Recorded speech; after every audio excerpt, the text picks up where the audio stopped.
It's Sunday. It's 9 p.m. and someone got their speakers on now.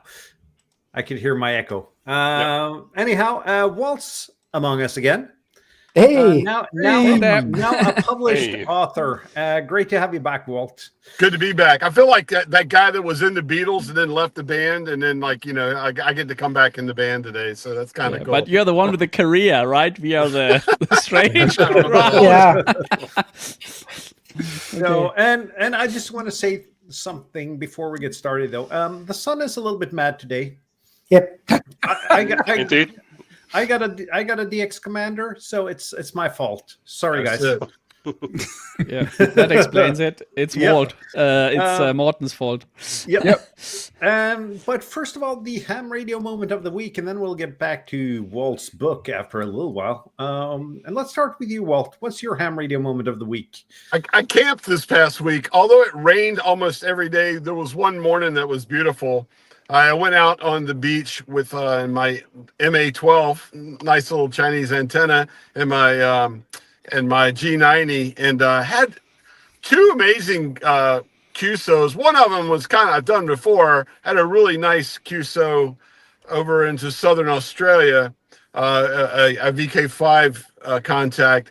But then I noticed the only thing I could hear was VK, and then all of a sudden the rest of it kind of was like conditions started going north, and all of a sudden I was just hearing Japan like crazy.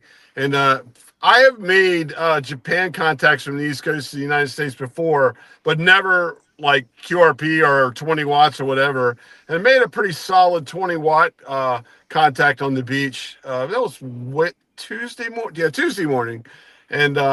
And then was the phenomenon after that, they faded away, and I could hear Sweden and Norway and up your way, but I couldn't hear any of the rest of Europe. So it was kind of an experience of watching the arc go of the 20. I was on 20 meter band, go from Australia up the Pacific into Japan, and then over the pole into the Nordic countries there, Scandinavia, as the morning was going through. And I've never experienced that before. It was pretty cool. Awesome. I saw the video. And how do you like the MA12? I like it. I want that one little easy antenna. I've got about 4 different radios. A couple of them are coming. I just got the X6200. I always said I'd never buy it. Well, I got it at Hamvention for Radioddity twisted my arm and made me a heck of a deal. I'm like, oh yeah, I'll buy it. And I've got that. They also gave me the G106. So I've got those two. I've got the QMX Plus coming, and I've got the ZBitX coming. So that's 4 radios. So what I wanted to do is like every week, maybe like on Wednesday evenings, which is when 20 meters for me is like over to Europe, and I can work QRP really well. I want to feature each radio using the same antenna over the course of 4 weeks or so, or whenever I get the other ones through the summer. And I think that MA12 is definitely going to be the antenna. I mean, after the Australian and Japan contact on it, they're sitting on the beach. I mean, how can I not make that the antenna? So yeah, I like that antenna a lot. I have the MC750, which you're saying you bought the same antenna twice. I did when I thought I'd still be in Rhode Island right now. So I had the MA12 sent here to Virginia. And that way, when I could go back and forth, I'd be able to not have to travel with the antenna. But now I'm back here in Virginia permanently. So that's good. And I'm sorry, my week thing took so long, but on to the next guy. Oh, we still got at least 25 minutes left in the ham radio moment of the week. But happy to hear you like the MA12. I got one as well, and I'm kind of debating if I'm going to make a video on it or not.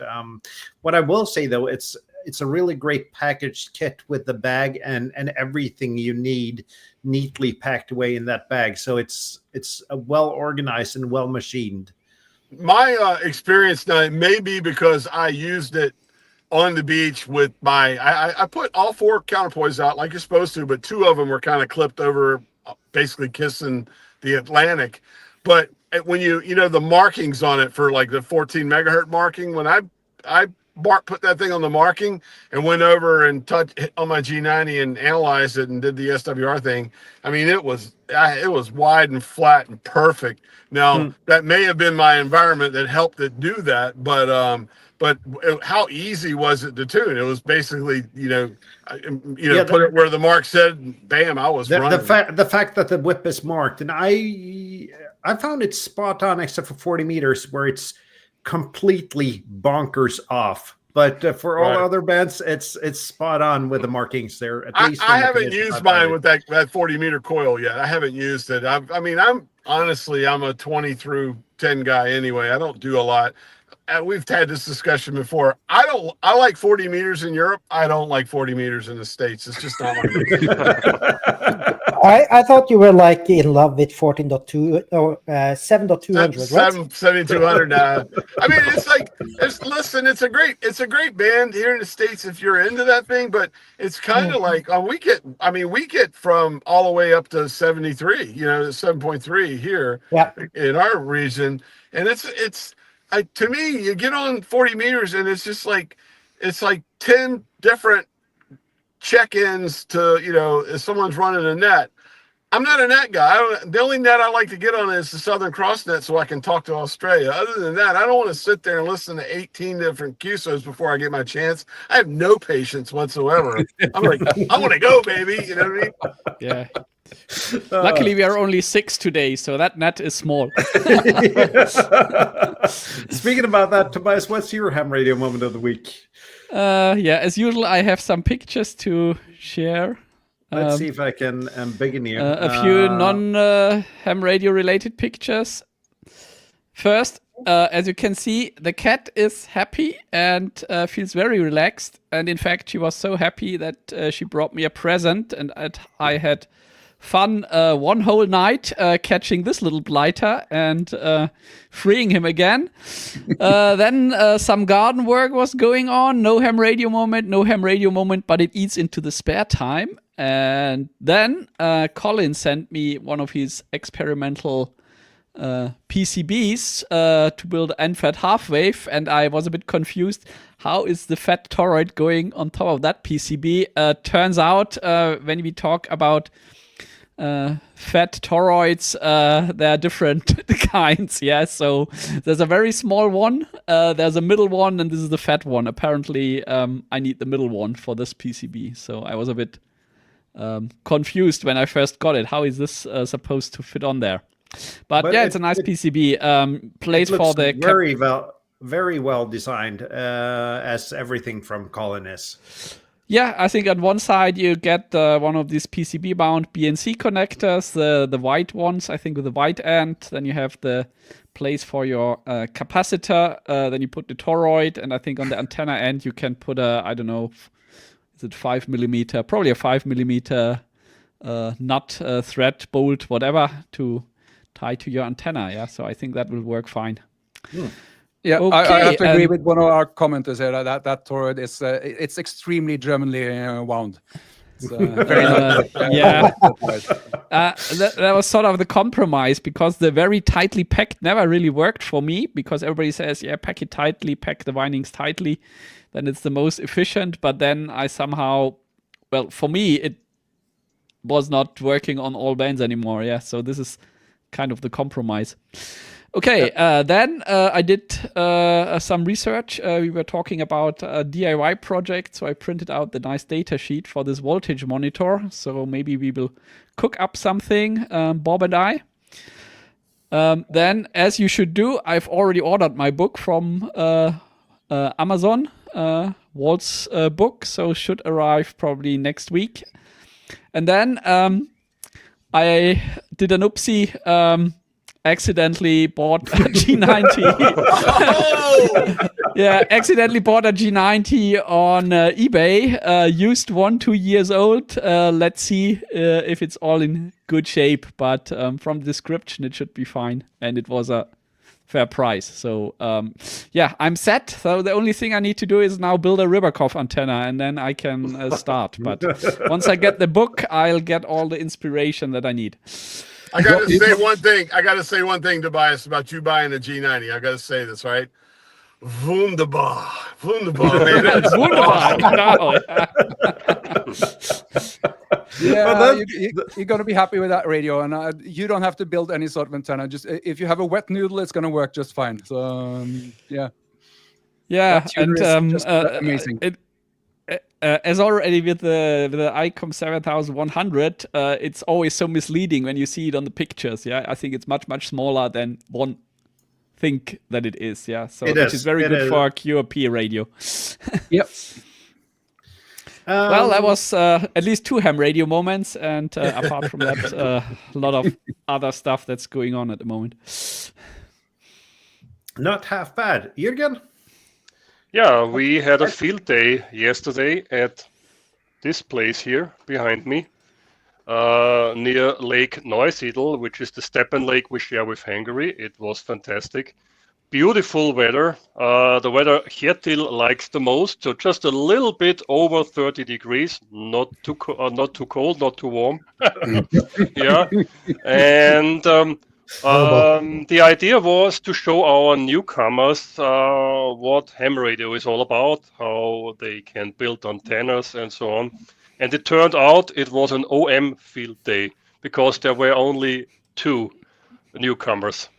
But it was fun, and yeah, I was still on vacation last week, and when there is field day, you have to know about antennas. So I spent the whole week to study this book here I got 2 weeks ago.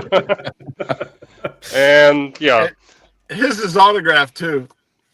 Yeah, of course. Let me... Oh, wrong way. Here we go. Thank you so much, Walt, and it was a pleasure meeting you there in Dayton. I was surprised. I didn't know you were coming, and I was so surprised. I was so happy to see you. That was wonderful. And I was surprised to run into you right at the entry there in the hotel. Yeah, that was amazing. That third, what was that? 4 days in May, the first night we were there. Yeah. That was pretty cool. Okay, yeah, that's it from me. Oh, that's pretty good though. Kjetil? Yep, I'm sharing some images. I know, but last week I put one of your images up with before you were ready to talk about it. So yes. I wanted you to tell me to put it up. Good. No, I've taken a lot of photos. So this is actually my top favorite moment of the week. You see there's a nice white car in front. That's mine. And in the back, when I came back from the McDonald's, there was another white car with a big antenna on top. And that was Bård sitting there. So that was really nice at a random rest stop in like midways between me and him. So we had a little chat and then moved on. So you are, according to the Discord, men with Ven. Yes. Yep. Yeah. Yeah. There are quite a few in the Discord with white caddies. So that was nice. Is there a law in Norway? Every white caddy must have an antenna? No, mine does not, because I don't like driving with it. So after that, I went over to the cabin, and this is from Kragerø. I did a photo down by the ocean, kind of nice and green water there. It was kind of chilly, and I had to cheat and use FT8 to activate, but I managed to get the activation through. So that was nice. And then went out of the lake by the cabin, more radio. That was actually a really nice day, and all of the others were complaining it was a horrible day on the air, and I got lots of QSOs. So that's some of the fun. A very nice environment as usually. Oh, good enough. It's always postcard material what you produce here. Then I tried to hunt Charlotte in chat, 2 Mike 0 Lima Victor Yankee, and the other Tobias, who was up on a SOTA summit. And I tried 20 and 40, but that was not workable at all down from the cabin. So like an hour earlier, I was running low power stations over in Scotland, but not far from them. So it's really strange how things moved. Today, went to a cannon museum. There was some quality engineering there, 38 centimeter cannon that you see behind me there. These are the shells. These are solid, to say it that way. They shoot 58 kilometers or 38 miles. So it's kind of epic. was a radio room as well, but that was sadly locked off, and they only had like old gear that probably wasn't there. But I think they had something that looked like an Enigma machine as well. So lots of photos over in our Discord for those who want to see. Yeah, this is Ken, and this is what it looks like. And of course, the Norwegian army showed up to try to recruit people with a tiny van with some like fancy toys, but everybody was there to watch the big cannon instead. So I activated straight behind there. Really good conditions today. I got 17 in the log on 20 and 60 meters, some park to parks and so on. So yeah, it worked quite well. So this was bunkers on the air and parks on the air. So quite nice. Nice. Yep. So I think that was mine. And also, yeah, we did a lot more work on adding more parks on the air areas in Norway. We're getting close to to finishing that big update with most of the areas that will be added. So, and once I know my exact route for vacations yet, I'll send you a message. Perhaps we can figure something out.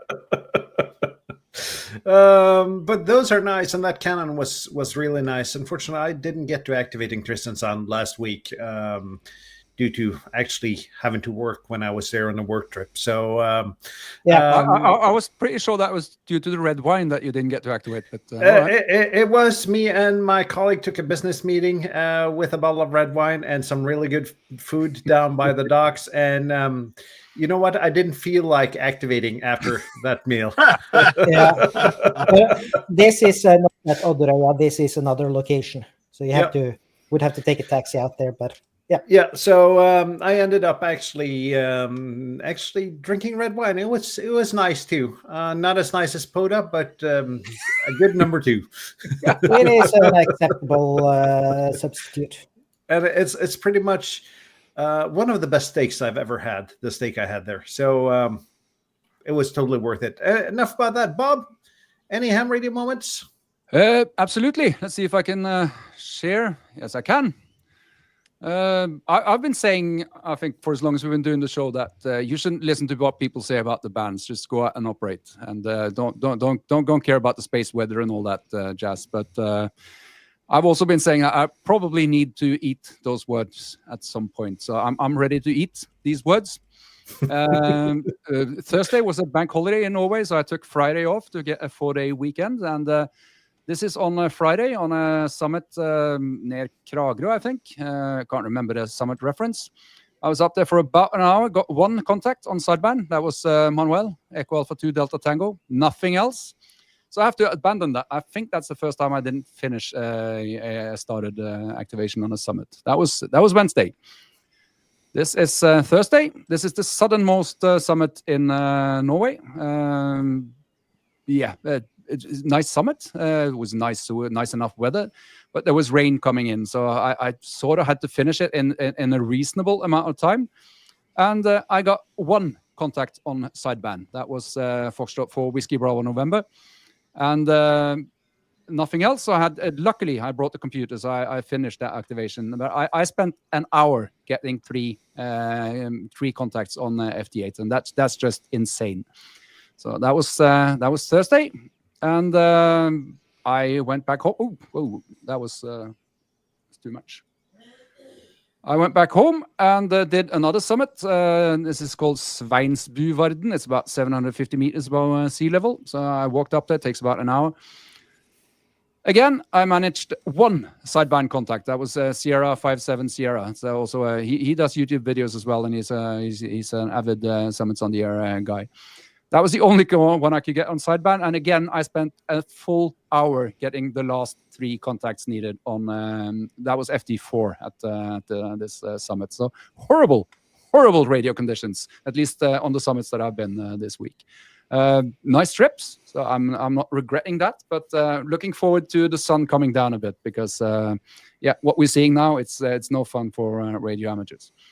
So, yesterday, I decided to do something else. I went to. Everyone asks that. I'll remind me, and I'll send some links. Yep, but it's a GPD Micro, isn't it? We Yeah, kind of yeah, that sounds about right. You get it on eBay. It's about €250 or $250. It's a cheap little thing, but for digital modes, it's doing fine. Terrible ergonomics, but just for doing FD8, it's a fantastic little thing to just put in the backpack to save an activation. So I decided to build an antenna instead yesterday. So I brought my QRP battery and an inverter to a local park. This is actually a Parks on the Air park, to build some antennas. And let's see, I think I managed. This is the antenna I spoke about last week. It's a 5-band crossed linked dipole. It's strictly what that thing is. It's a fan linked dipole, isn't it? It's a fan linked, it's a fan/crossed linked dipole for 5-band, 10 to 20 meters. That turns out just getting all these elements to the right length and matching took quite a bit of time. I think I spent about 6 hours in the grass there, soldering all the elements together.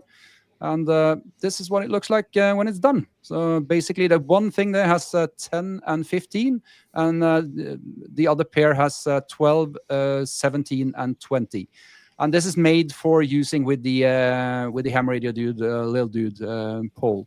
I wanted something that was really lightweight and really quick to set up and multi-band. And if this works the way I think it will, it's tuned for the lower parts of the band, so it's mostly for working digital. If it works as nicely as I think, then this is going to be something you can easily keep in your backpack for just bringing everywhere. That mast, it weighs absolutely nothing, so it's nice to have to bring along for if the opportunity presents itself to do an activation. Let's see. I heard a lot of people are fans of those antennas. Good one.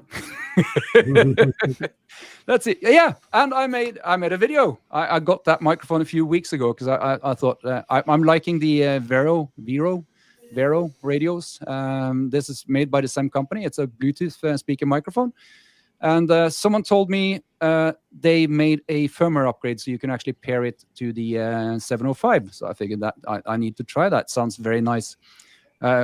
I've been wanting to have something like that for when I operate on a summit in bad weather, so I can just tuck the radio away inside the backpack safely and just ruin the hand mic with the rain and whatnot.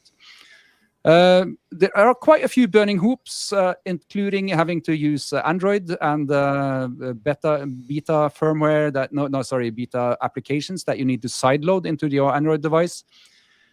And at the end of the day, it's totally not worth it. The sound quality with that microphone is not really nice, but at least now it's documented how you do it and how bad that thing really sounds. So you can check it out. If you don't believe me, there's a video.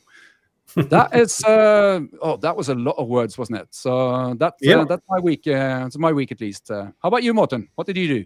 First of all, I noticed that we're slowly getting back to our ham radio weeks instead of the ham radio moment of the week in this segment. So I'm gonna do my best and keep it just as long. Not a lot of days though. I started out on Thursday, which is a bank holiday. Went to Sweden, met up with SA6TIG Simon. Did a Parks on the Air activation. Bands were supposed to be dead. Managed 39 QSOs in about 45 minutes. So, yeah, that's that not wasn't fair. half bad, actually. You drove to a park and got 40 QSO, and I walked up a mountain and got one. Yeah, I got to say, there was a really nice picnic table about 5 meters from where we parked as well. So, as long as you can hear me, Morten, the bands are not dead. Yeah, we got you. Exactly. Yep. You were in the log then. The bands were not dead. No DX, but still a lot of fun. And Simon had a little bit of a gift with him, a DX Commander. So I got home. And of course, I have the patience of a toddler. So I started building that DX Commander straight away. And thanks to Simon, that has already pre-cut and tuned and done all the soldering. Took me about 2 hours to get everything assembled right. Got it up. Turns out it's almost perfectly tuned on every band except for 17 meters. So I need to do a little bit of work there. discovered that I needed to replace a piece of coax. So I ended up doing that. Got everything up and running and working pretty much there. And then bands happened and died down. Had some troubles with the receive on the antenna yesterday, so I thought it was the coax that I replaced. Turned out that it wasn't the coax that I replaced. It was the adapter from the SO239 to the end connector that Simon had mounted on the DX Commander. So once I just replaced the end connector with an SO239, everything worked fine, and I now have 2 stretches of coax going out to the DX Commander. That's pretty much my week in DX Commander. And then, I also did a video today. No fancy pictures, but someone called this a nose hair picker. It's a tool for stripping enamel off of enameled wire. Having seen that video, then the idea of using that for nose hairs, it's pretty scary. Those are just like that, and you strip the enamel. And the blades are pretty sharp, so I wouldn't use that for nose hairs. Nope. That gets all the bogeys out. I trust. Turns out that the segment for really specialized power tools on YouTube is really small, though. So not a lot of people have seen that video. I've watched it, but I've ordered it, so that's okay. Well, it's thanks to you that I got that one. But actually, it works if it's worth spending $30 for a really specialized tool to strip enamel off enameled wire. Someone else got to decide that. I wouldn't have bought this if it was not sponsored. Not because it's not a good tool, but because it's too specialized for what I do. Go ahead. I'm sorry. I just want to see. I want to see it strip 0.2 millimeter wire. It's supposed to strip 0.3 millimeters and up, I think. All right. Yeah. I could find the description and actually take a look at it. But it stripped any kind of wire remains I had laying around in the shack. Now, Morten, you say like something that's kind of specialized.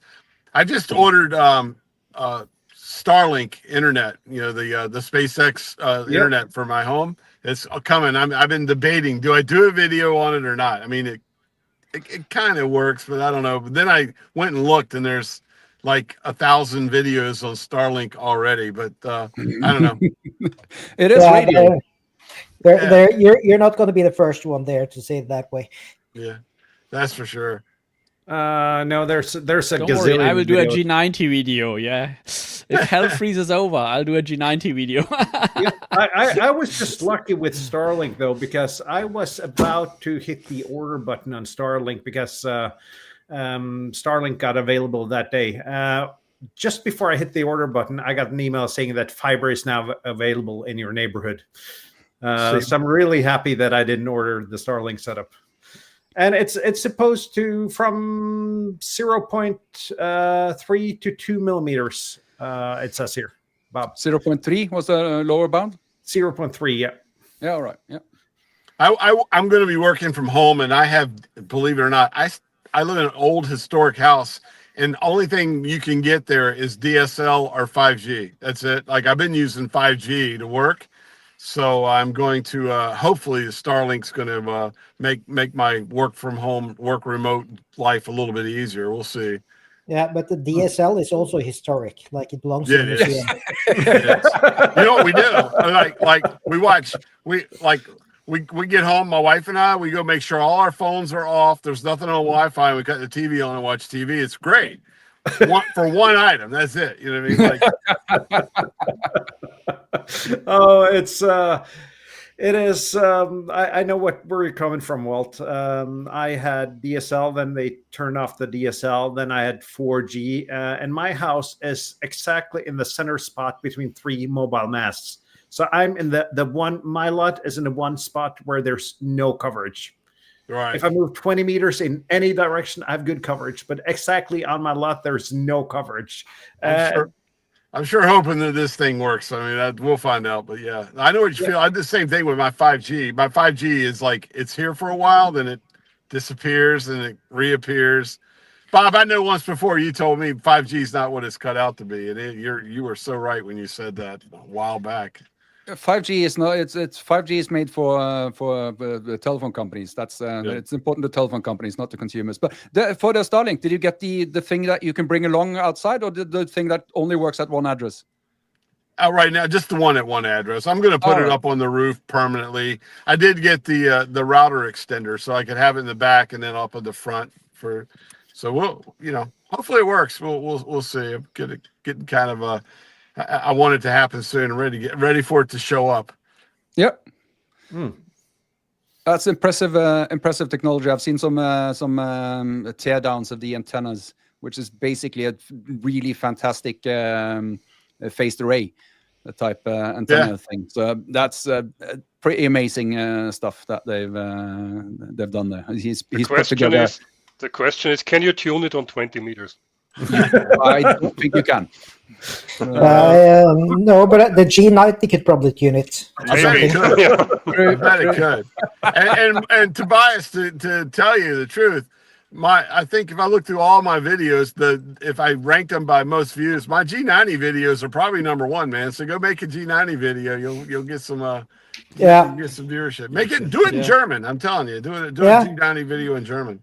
There are already a lot of videos out there from other German YouTubers. But I thought maybe, hey, you're late to the party. Walt promotes it. What do I think? Right, something like that. That's cool. That's cool. Yeah.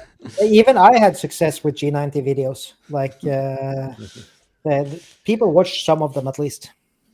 Yep. But anyhow, Walt, you're now a published author, and we want to hear about the book, the process of getting there, and everything. I will. I tell you, it was it was a lot of work. It took a lot. I was very fortunate that to kick it off. I think we talked about it. I think it was last August. I did one of my little channel updates. And I was going to self-publish it because everyone said, "Man, why don't you put all your sketches in a book?" The next day, Monday morning, I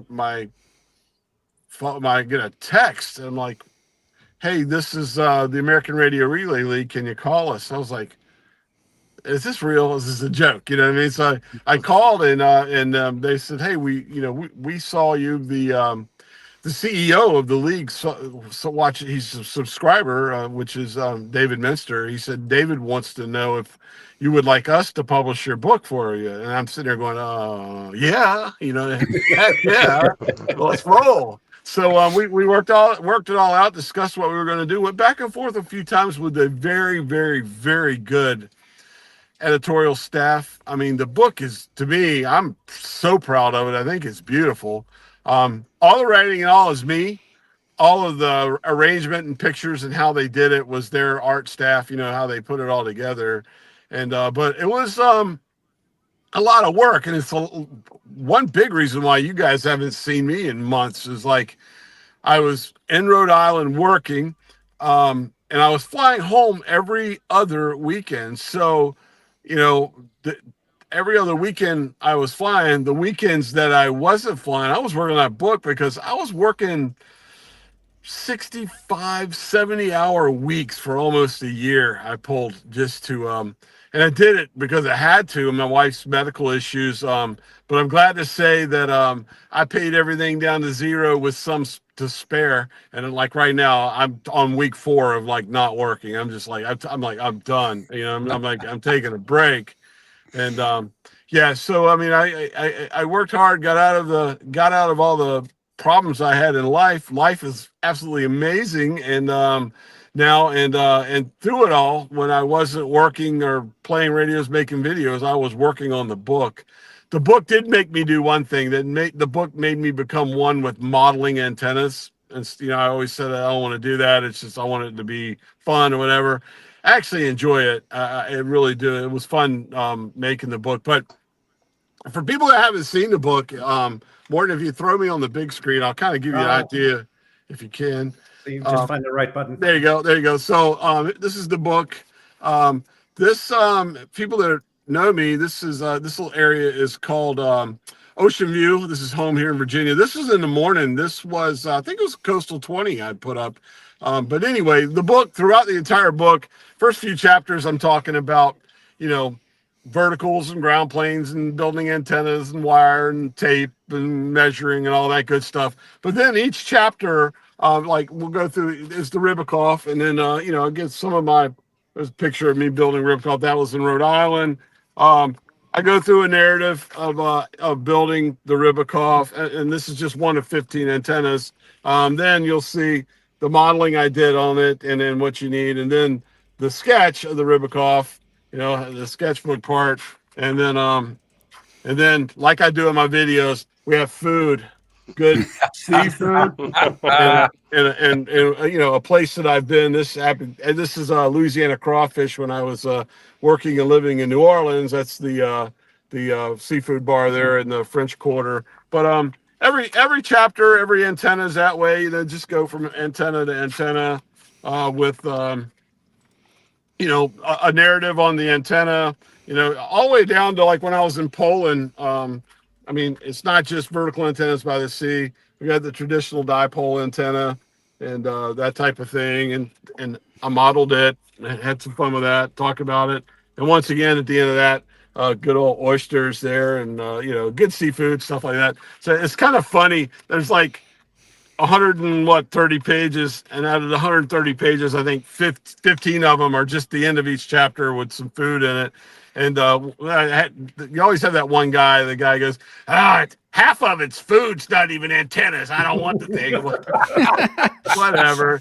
Tell me you're a sad ham without telling me you're a sad ham. You know what I mean? There's always that guy, Walt. There's always that guy. But all in all, I'm like, it's full color. Everything in it's full color. Like I said, 15 different antennas, sketches. I'm proud of it because I worked. There's a lot of effort, not just from me. The effort really from the league, from everybody.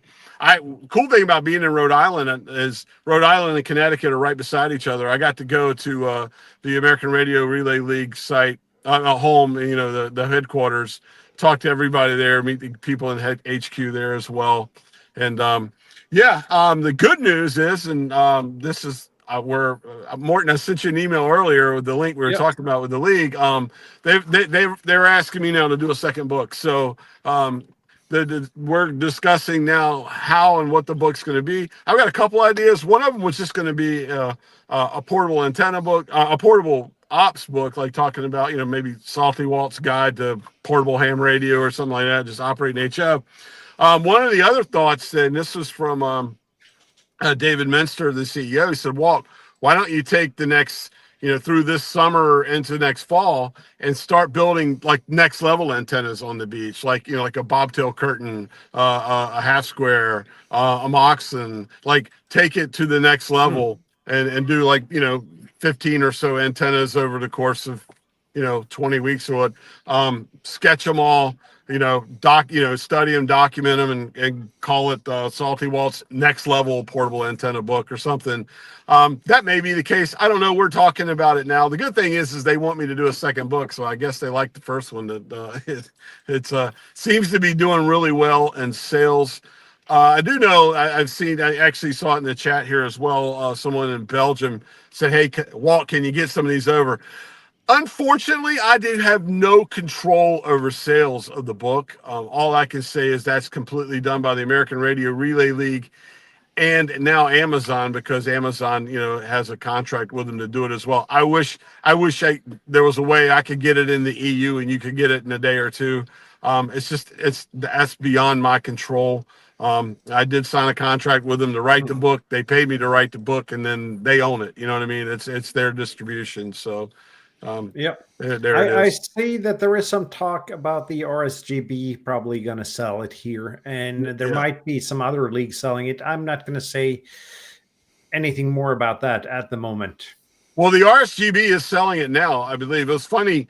I didn't even know they had done a review and was running a full page ad on the book in Radcom magazine, and then RSGB was at Hamvention, a couple weeks ago, and I go up to the booth and they're like, hey, how you doing?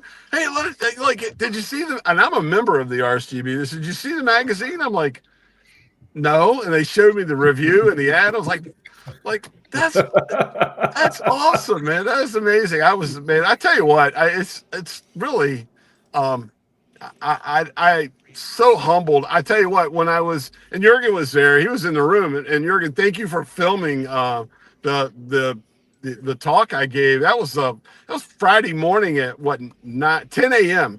Friday morning. Yeah. So there's people not even there yet, and the room was just packed. And then when I went over, left the room and went to the ARRL booth, and people were buying. We sold out. We sold out of everything.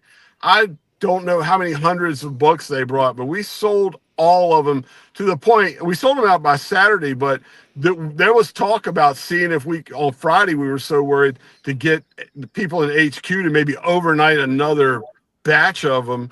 And the autograph line for me to autograph the book. I mean, I was like, guys, man, I'm bringing down the value of your book. I'm writing in it. You know what I mean? I'm like, what are you doing? It's like, it was almost surreal. It's just almost I couldn't fathom that I'd be sitting at a table and that many people would be bringing me a book that I wrote, asking me to sign it. I can't believe it. I just can't believe it. It was crazy. Yeah, and I see that Jeff's comments here. It was great that Jürgen recorded the video, and I'm sure a lot of people enjoyed that video. And I'm not sure, how are your viewing numbers on that video, Jürgen? That's a good question. Give me a second. 3,000 something. Yeah. A lot. Yeah, And many people responded during the live stream in the chat. Yeah. They were happy that I'm doing this. Yeah, but because 3,000 for a live stream is big. Yeah. Mm. Yeah. So, I was so glad you were there, because I don't think no one would have captured it had you not done that. And 3,120. Wow. Yeah, let's see if this goes up a little bit after this show. I'll have to tell my wife to get it off of the loop and quit playing it so other people can watch it. I'm just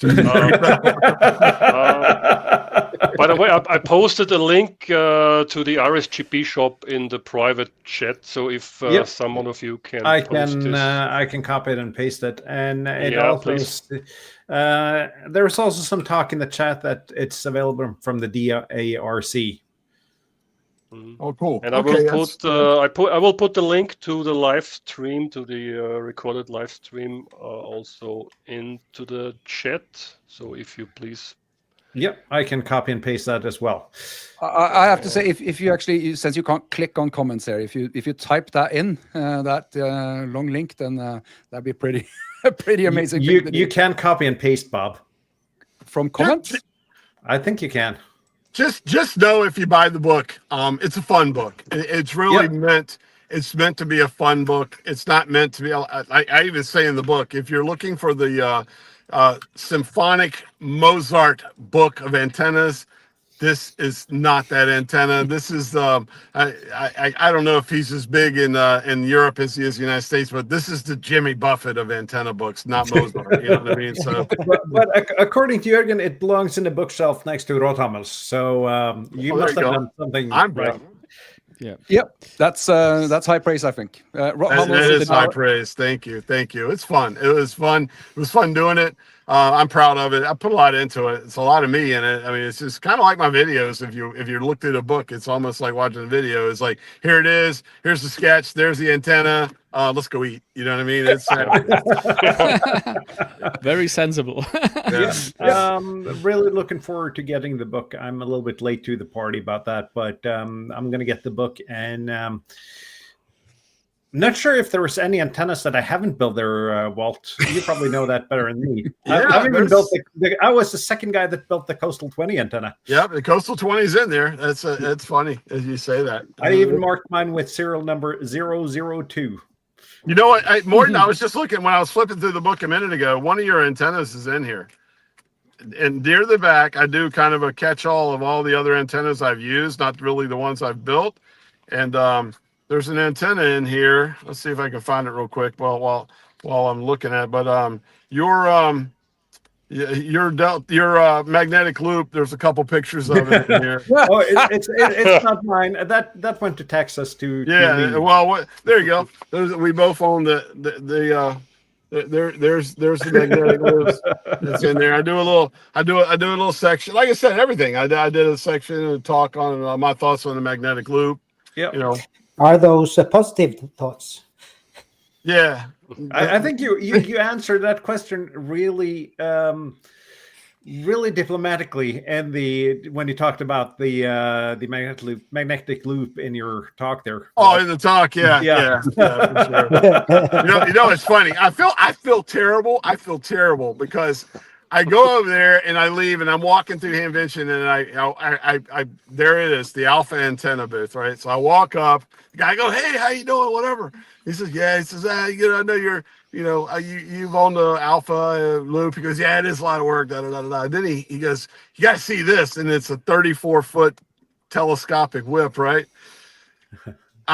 Listen, I'm not gonna lie. So I did buy it from him. He gave me a deal and I bought it. But and then if anyone's seen the video, I don't think he's gonna be happy with the video. I mean, So was it a guilt purchase? No. The idea of a 10-meter stainless steel whip is really good. But no one can accuse me of like being gaga over every antenna or everything that's given to me. I'm honest as I could be, especially about that 10-meter long whip antenna. I mean, that thing. I'm sorry, the 10-meter long steel noodle. But the thing is, though, when I use my 5-meter whips, they flop around a lot, even in moderate amounts of wind. Yeah, and a 10-meter. Or a 10-meter whip, it's got to be a nightmare. What you got to do is you got to do all of the math and get all the guy lines set and put on there. So when you're lifting it up, it's keeping it straight all the way up. It literally will work. And I should have done it. I should have done it right. I figured. I'll just use a couple guy lines, get it up in the air. The morning I went out, it was absolutely no wind. It was a nice, calm morning. And still, that thing was like, here in the States, I think you've got them in Europe too. You know those things with a fan at the bottom and it blows around the dancing man? You know what I'm talking about? Yeah. I have I have a car dealership next to my office. I look out at my window at one of those figures every day. I think that antenna has got its place, just like I say with this. Unfortunately, both of the ones that I've struggled with they've come from Alpha Antenna, and he has good stuff. He really does, and I don't mean, and I even try to say in the video that this is on me, not them. I didn't follow directions and do it the way you're supposed to do it. I do know that even doing it the way you're supposed to do it, that antenna is great if you're going on a de-expedition, you're going to keep it up for a week. That's not a 2-hour POTA antenna for sure, because the first 2 hours of your POTA is going to be getting the antenna up in the air, and then you're going to have, then your activation. It's a lot of work. It really was. But, other than that, though, it's, it is what it is. Hey, I got it. There it is. It's in the Jeep now. But I mean, I thought it would be cool. I was looking for, and unfortunately Sean didn't come. I was the one ham radio dude. I was going to buy the 25-footer from him. Yeah. And I asked some people. Carlos said that he couldn't find anyone to dog sit to watch his animals while he was gone, so he backed out. But I was hoping to see him. I was kind of disappointed he wasn't there. But and I think Chuck, his Labrador, is the most important thing in the world to him. So I can understand that. Yeah, I missed him, but but that was that antenna won't be in the next book, I can tell you. but I just gotta ask though, at that point with that much work, wouldn't it be easier to put up a 10-meter fiberglass mast with a wire on it? Here's what I did. I was trying to do something different than the traditional. This thing is made to just trim and make a quarter wave vertical out of, all the way up to 40 meters. Well, I actually purchased, here's another one the sad hands jumped on me. I bought a connector that you could screw in the bottom of the mount with the SO, the SO mount on the bottom, and then and it came out and it had, you know, 2 little connections, so I could just add the here you go. There it is. Hey, here you go. So I bought this piece to go on it, and then just, man, I'm terrible. And then just connected. This is where I was trying to make the Ribikoff with it, right? So that was the plan. So I bought this piece from DX. Here you go. For you guys who've ever purchased something from DX Engineering, you get all the stickers and everything with it. I bought that from DX Engineering for $47 US. Boy, that was a sad hand magnet right there as well, man. Everybody was giving me a hard time for spending $47. You could have built it yourself. I was like, yeah, I know, but you know, I know me. I couldn't have built it that quality. This thing is, you know, is perfect. You know, and so you know, sometimes you just don't want to build something. Sometimes you just want to actually get something ready-made. Honestly, I wanted to put if I don't put a link to a product in my videos, there's 10 comments. Where's the link? Where's the link? Where's the link? And sometimes my sticker. Sometimes I just want to put www.google.com is the link. You know, go find it. But I thought when I had this whole great idea of taking this 34, I brought with me a 49-1, a 9-1, and a 4-1, and I was going to spend the morning making different antennas and make like a half-hour video of all the different ones I could do using this piece here. And I was going to make it easy for everybody. Here it is, $47 from DX Engineering. And if you don't like it, build your own, you know, whatever. And but man, I got basically everything from Walt made too much money on the book. He's out spending $50 for a for a piece of coax. You know? I was like, "Jeez, man, guys, give me a break." But these are the same guys who buy a $3,000, $4,000, $5,000 rig, right? Exactly. Yeah, so and I'm suddenly the tiny little accessory for $50 is the problem. And I'm out there with a $400 G90. You know what I mean? It's like, come on. But yeah, but that was the idea with that. That went away, and now it gets me back to Morten. We talked about the MA12. I like that antenna, and that's going to be when I want to experiment with a different radio through the summer. I'm just going to use that one. It's easy in the summer. Yeah, I would much rather build an antenna and tape a wire to it, and like I said, what I call the monster, the DX monster for me in the mornings is a vertical half wave for the 20-meter band. So yes, absolutely, I could pop my DX Commander Expedition 10-meter pole up, tape the wire to it, slide it on a piece of PVC pipe, put my 49-1 at the end, and I'm up and running in about 10 minutes. You know what I mean? And I've done that in wind and rain and surf crashing around me and everything else, and I've never had a problem with that antenna. I mean, it blows a little bit, but yeah, that would be the way to build the antenna idea that I had with the telescopic whip. I just got to say though, getting back to Thursday when you complained about the bad bands, Bob, we used a vertical and fed half wave. We use Collins Adjusted Wave for 20 meters, and then it's just a tiny bit that goes out to the little L part when you run it up the DX Commander pole. Yeah, I let maybe 250 25 centimeters or whatever, let it kind of dangle off the end. Yep. M1 ECC makes a halfway vertical for 20. I've got that as well. I used to do the same thing. It has a stout, like a 3mm cable that it uses for the driven element, so it kind of stays somewhat stiff at the top. I use that, but yeah, it doesn't matter. It's just how many times, like this past week, I threw an in-fed half wave over the top of a tree, and it's like snaked and down and whatever, and it's still resonant and is working great. So I don't think that little bit of wire off the top is really making a big difference. Matter of fact, I know it isn't, because end-fed half waves are forgiven. I just put up an 80-meter end-fed half wave yesterday, and that's it is an inverted V with a Z in the middle, and a little bit of sideways. How does that work? An inverted V with a Z in the middle? Yeah, it goes up to a branch, and then it comes down to another branch which I couldn't get it through, so it kind of flips the other way through there. Okay, I think we need a picture of this for next week's show. And then it you takes need a to- little bit the other way as well. But that's the luckiest antenna build I've ever done, because turned out that I cut it to the perfect length on the first try. Yeah. You need to like design this and simulate it for us, Morten, so we see the radiation patterns and so on. Yes, please do. The radiation pattern for that antenna is the local 80-meter net. Good.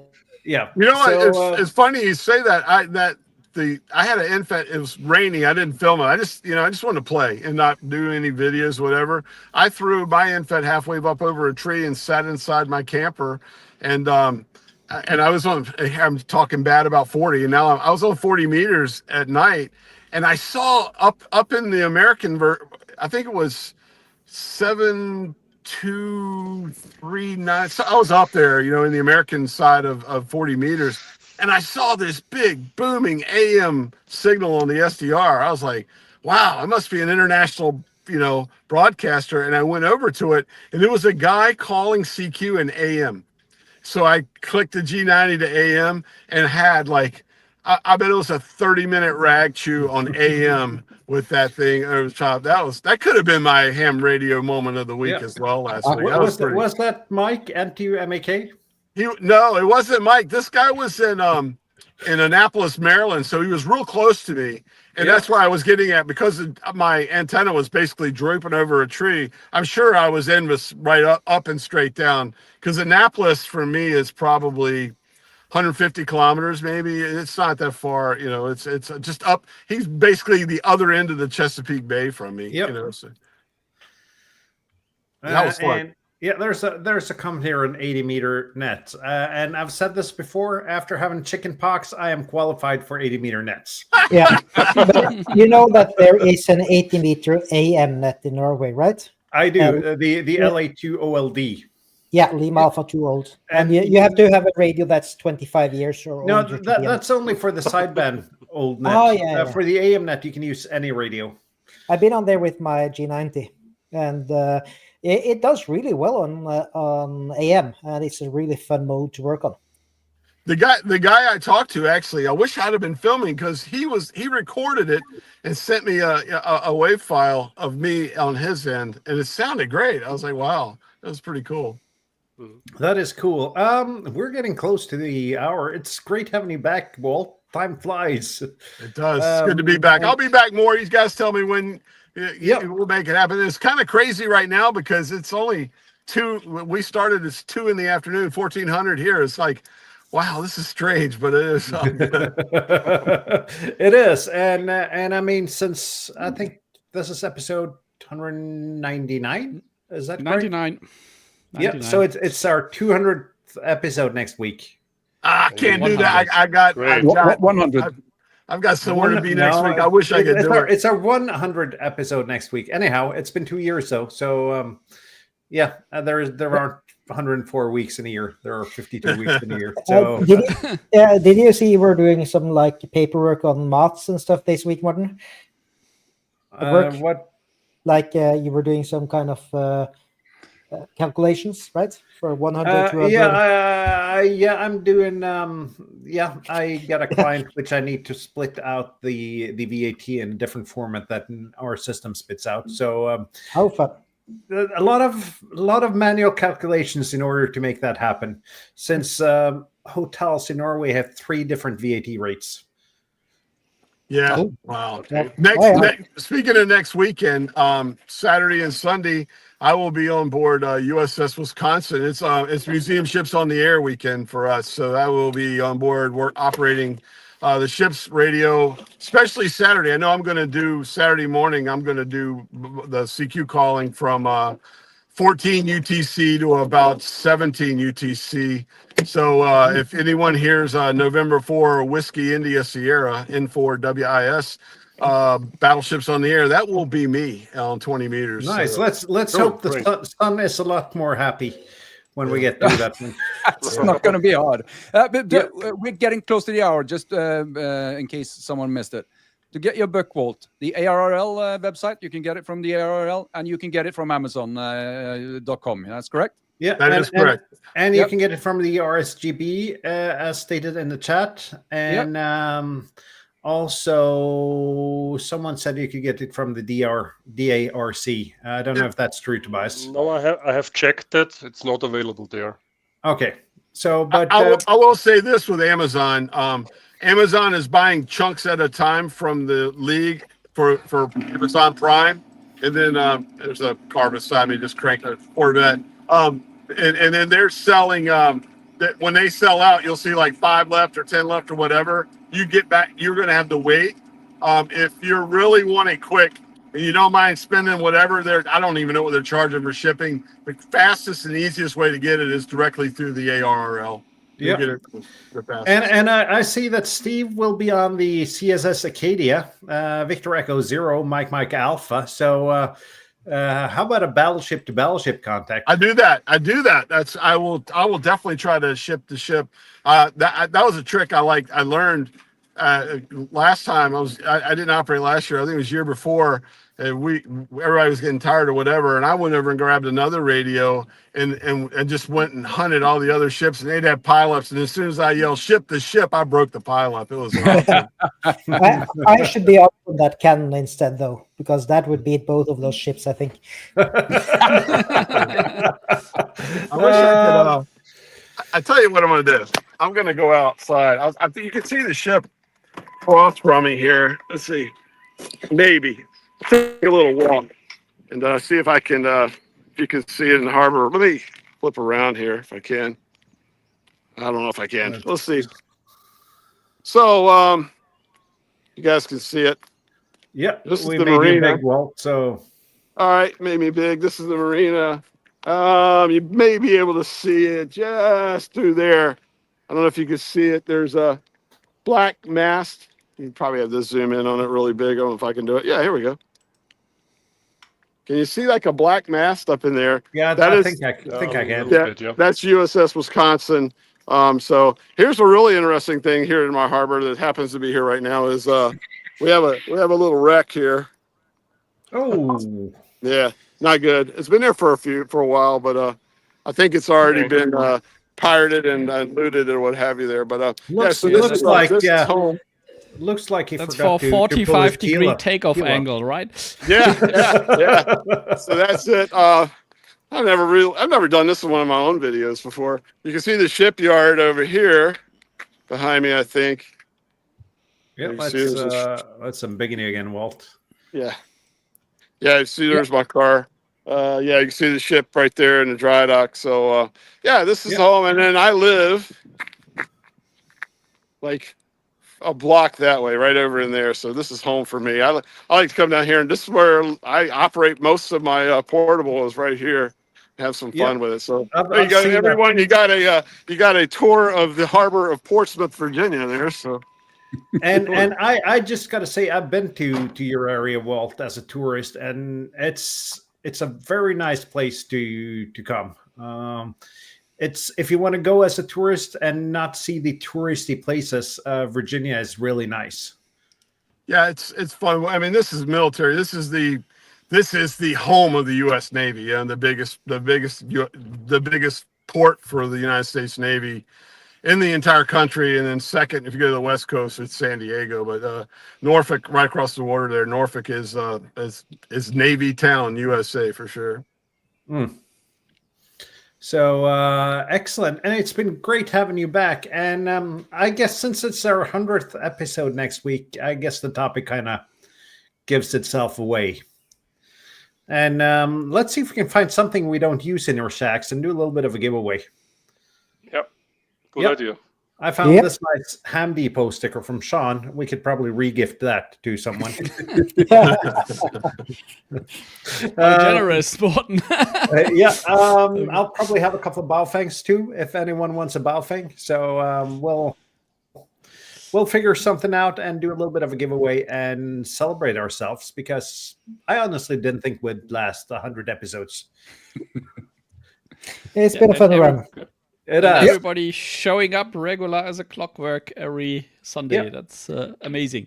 And if you're not subscribed, though, please do remember to do that. We're getting so close to 1,000 now, and we really want to hit that mark. So we'll see what happens. Any special guests for episode? Don't know, Charlotte. We kind of figured out the topic when you heard it, so we'll figure something out. Maybe we'll just drop the invite link in chat and random people can We've join. done that before. Yes. Well, let's do that. Let's drop an invite link in the chat or in our Discord. Let the viewers join and tell us how annoying they find the show. No, Yeah. of course we only want to hear praise, right? Yes. And as you can see, our production quality is really high. We have a lot of editorial meetings and decide what's going to happen. Yes. Yeah. Okay, maybe just a final closing word to Walt. Let from all our viewers and from all us say best wishes to your wife, and we are so happy that she's doing better and getting better. She's doing well. Thank you guys so much. Thank you. Yep. I get to hear. And with those words, thank you guys. See you next week. 73. 73. 73. Bye-bye.